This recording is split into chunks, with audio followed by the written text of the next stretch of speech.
ChatGPT ഉപയോഗിക്കുന്നവർ അറിഞ്ഞിരിക്കേണ്ട 2 ട്രിക്കുകളാണ് ഇന്നത്തെ വീഡിയോയിൽ. ഒരു കാര്യത്തിനെ കുറിച്ച് ഒരു പാരഗ്രാഫിൽ കഴിയാതെ എഴുതിക്കൊണ്ടുവരാൻ പറഞ്ഞു കഴിഞ്ഞാൽ ChatGPT ഉപയോഗിച്ചിട്ട് അത് തയ്യാറാക്കിയിട്ട് പുസ്തകത്തിലേക്ക് പകർത്തിക്കൊണ്ടുവരുന്നവരാണ് നിങ്ങളിൽ ഭൂരിഭാഗം ആളുകളും.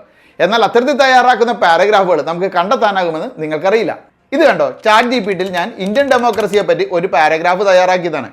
ഇനി ഇത് GPT-0 അല്ലെങ്കിൽ ഒറിജിനാലിറ്റി AI പോലെയുള്ള ഏതെങ്കിലും പ്ലാറ്റ്ഫോമിൽ പേസ്റ്റ് ചെയ്തിട്ട് സ്കാൻ ചെയ്ത് കഴിഞ്ഞാൽ അത് AI ജനറേറ്റഡ് ആണെന്ന് ഇവിടെ കണ്ടെത്തി തരും. പക്ഷെ നിങ്ങൾ വിഷമിക്കേണ്ട, അതും ബൈപ്പാസ് ചെയ്യാനിട്ടുണ്ട്.